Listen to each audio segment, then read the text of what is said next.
Hi, let's wire this prefab guard boot.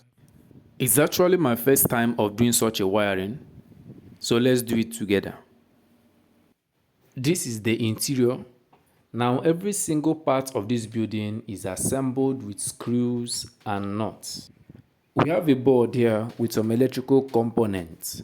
So we're going to take a closer look at it so that we can be able to identify these components and see how we can do our wiring. This is a junction box. This is a one pole circuit breaker. This is a socket, and this is a switch. All right. Then on the roof we have a lighting point. So it's just a simple circuit, one socket, one lighting point, and a protective device. Just in case you are not familiar with wiring and connections, I strongly recommend you download this material, DIY House Wiring and Maintenance. It contains everything about house wiring and connections of simple lighting points, socket, contact fuse, circuit breaker, distribution boards, and all of that. So I strongly recommend.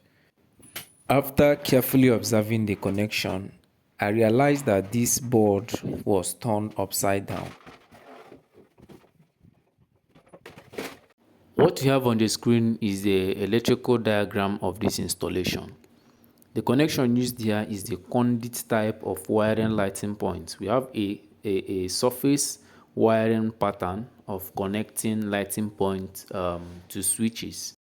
Now we are going to dismantle this empty board because wire from the lighting point terminates inside this board. So we are going to replace this empty board with the board that contains our electrical components. So you can see the screw locations.